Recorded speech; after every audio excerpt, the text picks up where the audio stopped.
Maseches Kesubos Daf Samach Tes discusses situations in which a girl who is getting married is trying to collect the dowry from her father's estate, which has fallen in inheritance to her brothers. The Gemara will have three different sugyas spread across one Mishnah. First, we will discuss what happens if the property she wants to collect from has been sold or given over as collateral, so it's no longer available. Can she take that away from the people who are now holding it? Second question will be what happens.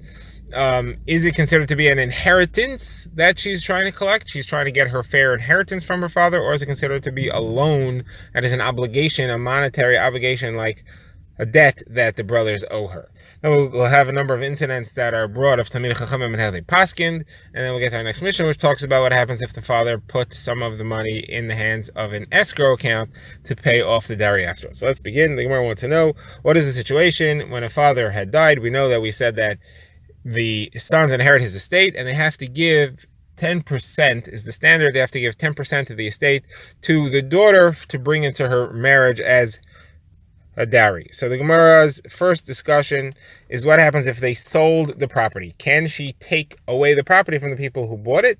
Or what happens if they gave it away as a mashkon? That's not quite sold. The Rishonim say it's not a real mashkon. They actually give it away as collateral for a loan, but they set it up that a loan should be collected from there, and therefore it's protected property. It should be set aside for the creditor to be able to take it. So it's similar to being sold. Either way, it's meshubid. It's not free. It's got a lien on it. The question is, can the daughter collect that? Can she take it away from the buyer or from the people who have the mashkon?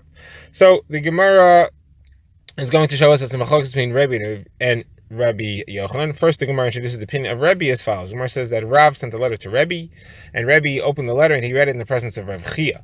And in the letter, he found a number of things. Between the lines, it was a question. This actual shiloh, what happens if the brothers had been mishabed the property? There's a shibud on it now. So Gemara says that Rav Chia said, well, what did he mean? Did he mean that they sold it? Or did he mean that they gave it over to somebody as collateral and therefore it's now stuck? So Rebbe said there's no difference. Rebbe said either way the halacha is that you can take it away for the dowry because there's a fixed amount. It's an obligation that they owe and the girl has rights to take it. But as far as her mizonos, her support to live off, that is not a fixed amount. You can't take that away from the lekuchos, from the buyer of the land or from the one who's holding it as collateral. Now, the Gemara says, why didn't Rav specify what he was referring to? Rebbe said there's no difference, but why didn't Rav specify what he was asking? The Gemara says the reason is because he wanted to be able to get an answer for both of them. And if he only asked one of them, he wouldn't know the other one. He was afraid, but depending on what the answer he got, was that he wouldn't know what the answer to the other one was. And that's as follows. Land which has been sold is much harder to take away. It belongs to somebody else now. Land which has been given over as collateral is not really given away, so it's more likely to be taken. So had he only asked about sold lands, if he had gotten an answer that you could take it away, he would know if the girl could take away land that her brother sold, she could certainly take land that's collateral. But what if he got the other answer? What if he was told that they can't take it? So then he would know, they can't take land that's been sold, but I don't know what the halacha is about land that has just been given as a collateral. Now, if he would have asked just about collateral, it would have been the opposite.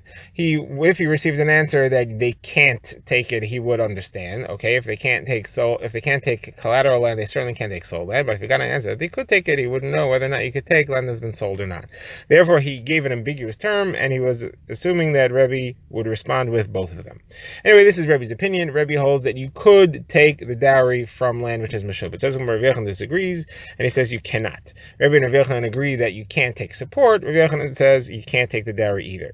Now, the Gemara wants to know, is that because he didn't know about what about what Rebbe said, but had he known, he would have agreed, or did he know about it and he disagreed? So the Gemara says we're going to prove that he knew about it and he disagreed from an exchange that happened between Rabbi Yochanan and Rabbi Chanina. That's talking about the following case. He had two sisters. One of them gets married first. She collects the dowry. She takes 10% of the estate, and she's happy. Then the second sister gets engaged. She wants to take 10%, but the brothers die, and now there's no sons anymore. What happens when the boys are gone? The inheritance falls to the sisters.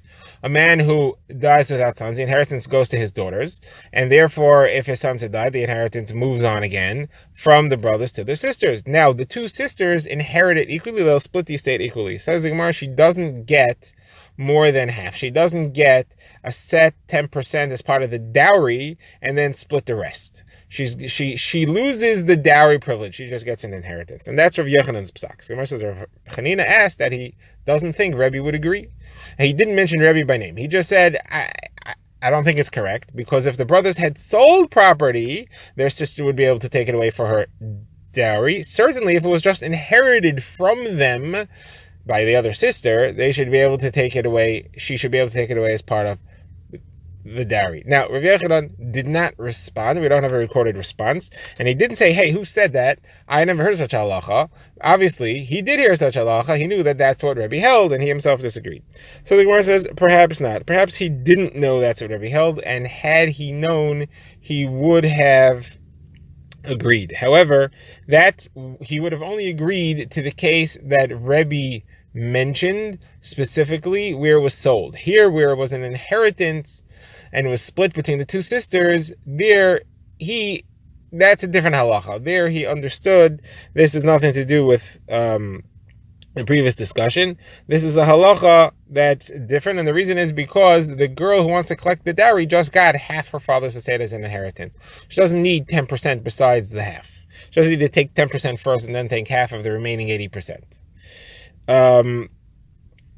So the Gemara says, because she has plenty of money, and Chazal were only metaking the dowry for a girl who's struggling to bring anything into her marriage at all. So says the Gemara, so then what do you mean to say if she's independently wealthy, she doesn't get a dowry? Let's say she finds things on the floor. She finds a diamond ring on the floor, so she's rich now. She doesn't have a right to a dowry? That doesn't make any sense.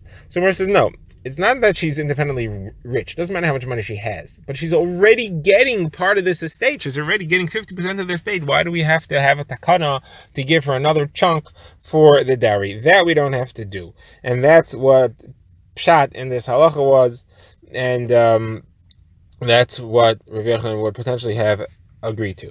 Okay, now the Gemara wants to know, when the daughter's collecting, what she's getting, is that an inheritance? This is our next sugya. Is that an inheritance? The brothers inherited the estate, and part of that inheritance is set aside, 10% to go to her for a dowry. Is that part of the inheritance? Or is it just an obligation? And if it's an obligation that the brothers owe, is that considered their obligation? They own the estate and they owe it? Or did they inherit the father's obligation? The father didn't have to give a dowry if he didn't want to, but we're assuming that he would have. So is that considered an inherited chov or not? The Gemara will go through the possibilities and explain the nafkaminas. Says the Gemara, Ameimar held that it's Yerusha, Rav Ashi held that it's just an obligation. Rav Ashi asked Ameimar, this is nafkamina number 1, would you say that the brothers can't give her money instead of giving her land? She has a right to inherit the actual land? Ameimar initially said yes, she has a right to inherit the actual land. It's an inheritance. They can't just give her whatever they want. If it would be just an obligation, they could pay it off any way they want. If it's an inheritance, she gets a piece of whatever is there. Said Rav Ashi, you mean to say if there's a lot of pieces of land, she gets a piece of each one? They can't just give her one? Said Amemar, yes. Same reason. So the Gemara says that Amemar was choser. He repealed his opinion and he switched the whole like Rav Ashi to say that it's really actually a chov.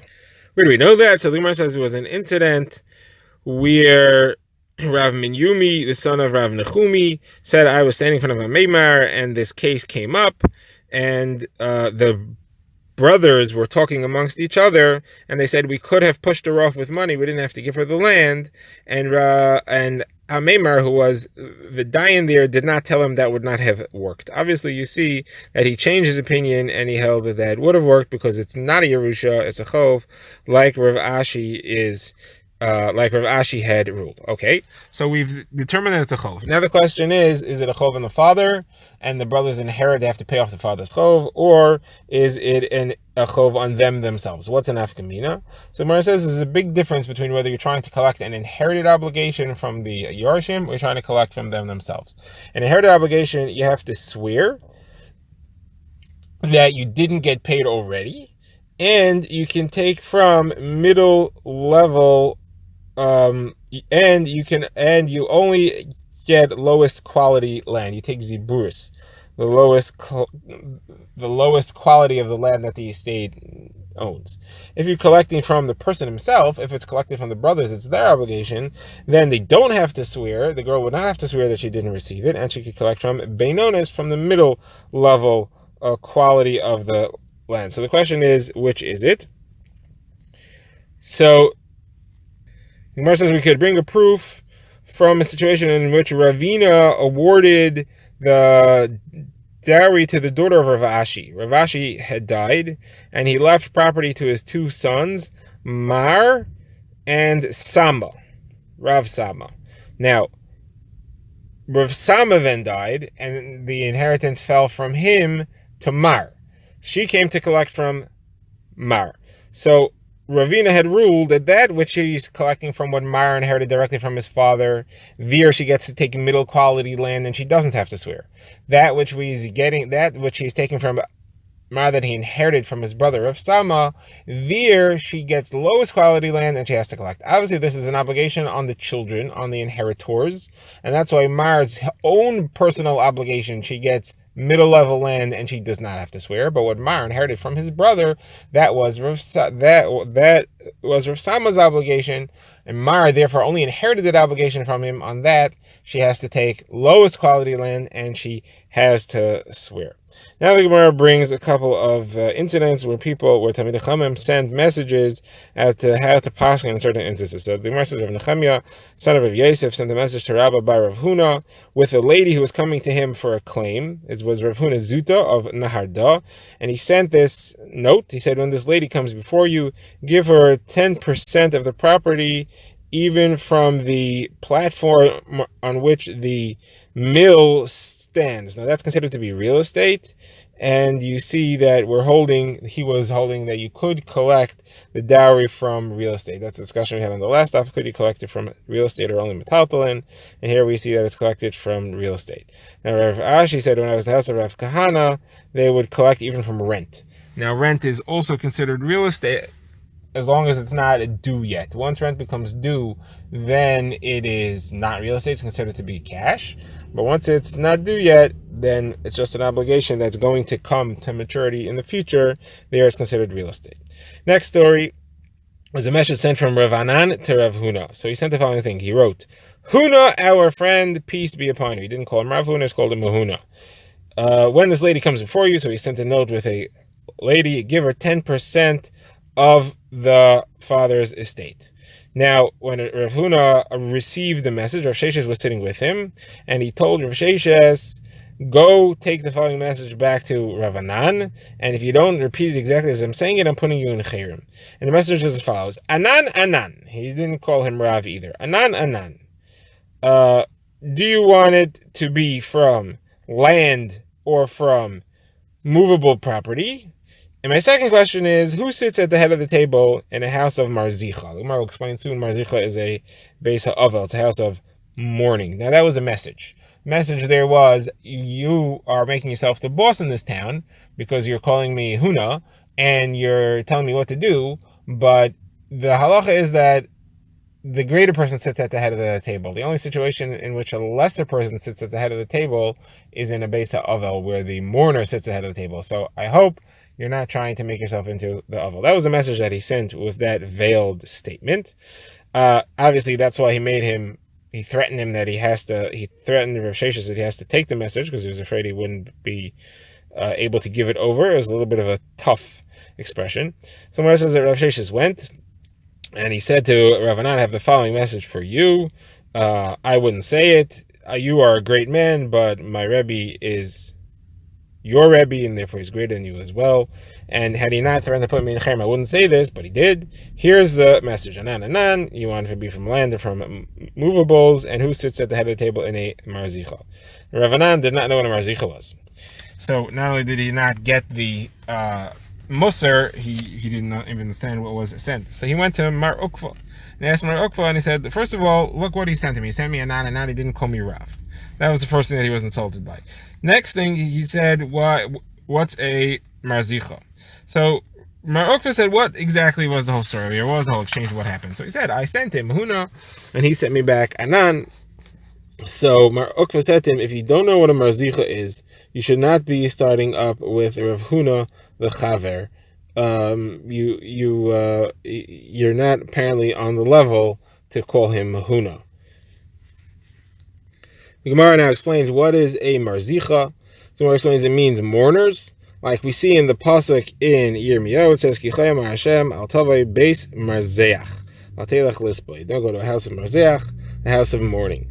Says the Gemara, how do you know the halacha that a mourner sits at the head of the table? So the Gemara derives that from one of two psukim. In Eov it says, sit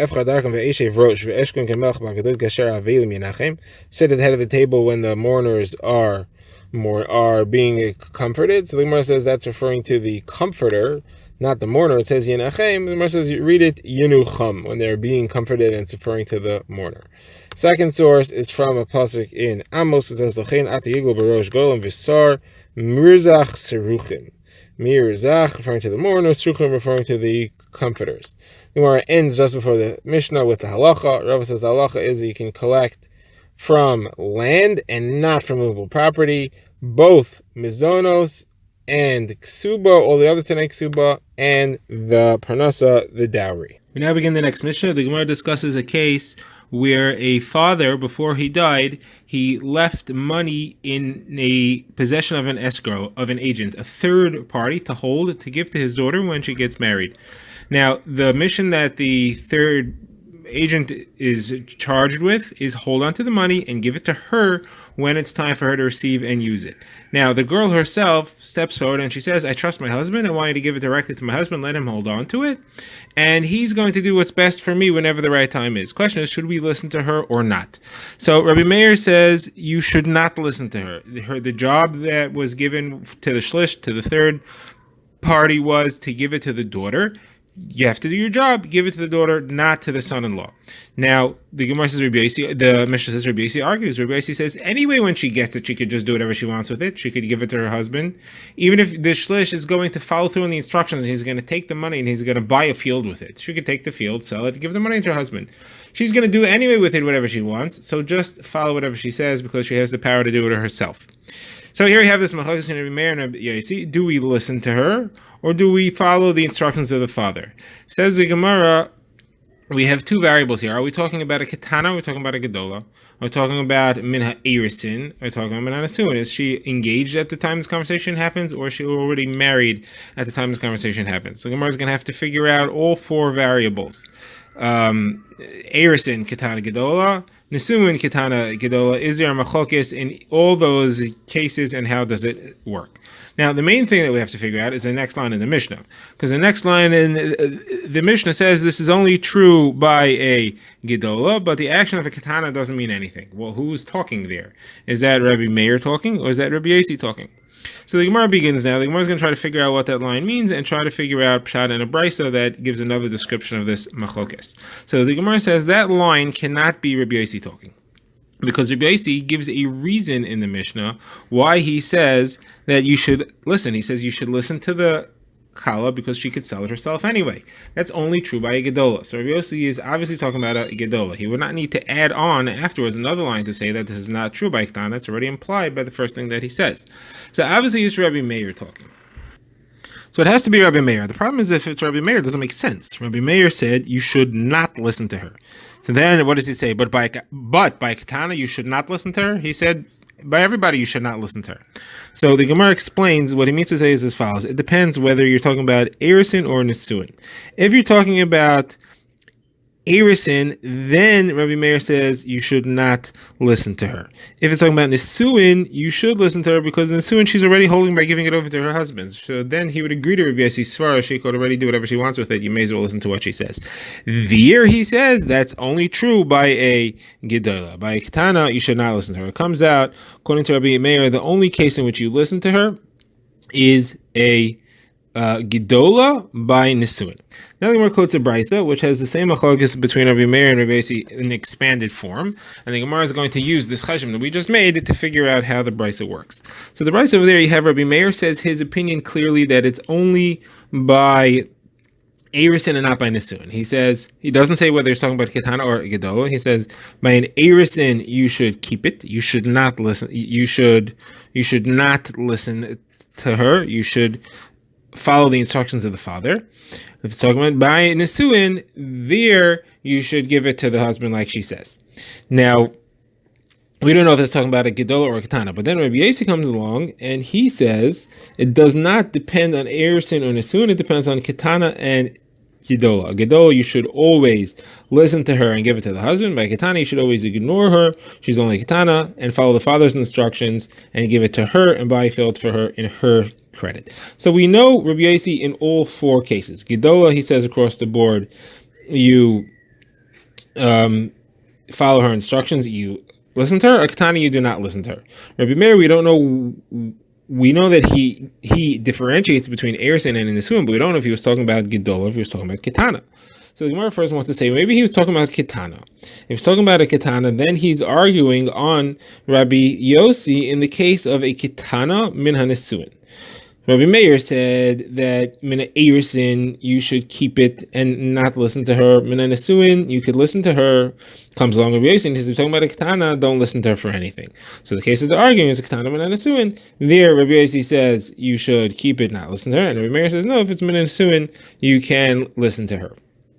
Says the Gemara, that can't be, because we already established by our reading of the Mishnah that that's not what Rabbi Meir holds. We already said that Rabbi Meir holds that by a Ketana, you don't listen to her, even Menasui, you don't listen to her at all. That's what he meant when he said the last line of the Mishnah, which we established has to be him. So therefore, the Gemara says it has to be that he's talking only about a Gedola, and his Machlokas in Rabbi Yossi is in the case of a Gedola min ha'erison. So Rabbi Yossi holds across the board, Erison soon doesn't make a difference. In a Gedola, you should listen to her, you should follow instructions, give it to the husband. Rabbi Meir there says that's only true min hanisuin. Min ha'erison, you should not listen to her, you should follow the father's instructions because she's not in a position to deal with it on her own now anyway. Says Gemara, what's the halacha? Shmuel says the halacha is like Rabbi Yossi. Rava says the name of Rabbi Nachman. The halacha is like Rabbi Meir.